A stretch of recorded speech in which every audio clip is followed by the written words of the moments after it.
भारत संविधान से चलता है। सत्य है लेकिन पूर्ण सत्य नहीं है, अर्ध सत्य है। संविधान दो शब्दों से मिलकर बना है, संविधान, ऐसा विधान जो सबके लिए समान हो, सबको समान अवसर देता हो, सबको समान प्रोटेक्शन देता हो, इक्वलिटी बिफोर लॉ हो, इक्वल प्रोटेक्शन ऑफ लॉ हो, समता, समानता, समरसता, समान अवसर, उसको क्या कहते हैं? संविधान। और संविधान में अलग अलग लोगों के लिए अलग अलग विधान नहीं होता। हमारे देश में अंग्रेज 1872 में क्रिश्चियन मैरिज एक्ट बना के गए थे, खत्म हुआ क्या?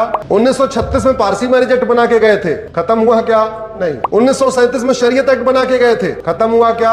नहीं। संविधान का आर्टिकल 44 क्या कहता है? One nation one law, one nation one family law, one nation one civil law. और जब संविधान पे बहस हो रही थी 23 अगस्त 1948 को संसद में बहस चल रही थी, संविधान बन रहा था, तो कुछ लोगों ने कहा, कुछ लोगों से उसमें थे रफी अहमद कदवी थे, मौलाना कलाम थे, इन लोगों ने बोला साहब ऐसा है, विभाजन तो हो गया है मजहब के आधार पे, रिलीजन के आधार पे, लेकिन हम नहीं जाना चाहते, हम भारत में रहना चाहते हैं, हमको आप लेकिन कुछ विशेष दर्जा दे दीजिए। आप लोग 23 अगस्त 1948 का संविधान सभा की डिबेट उठा के खोल के पढ़िए। सरदार पटेल साहब ने बहुत क्लियर एक सेंटेंस बोला था, बोले रिलीजन के आधार पे विभाजन हो चुका है, इसलिए रिलीजन के आधार पे न कोई नियम होगा, न कोई कानून होगा, न कोई आयोग होगा, न कोई मंत्रालय होगा, कोई भी व्यवस्था नहीं होगा। और जिसको अगर अभी भी कुछ विशेष दर्जा चाहिए तो रास्ता भी बंद नहीं हुआ है, रास्ता भी खुला हुआ है, अभी भी जा सकते। ये सरदार पटेल का स्टैंड है।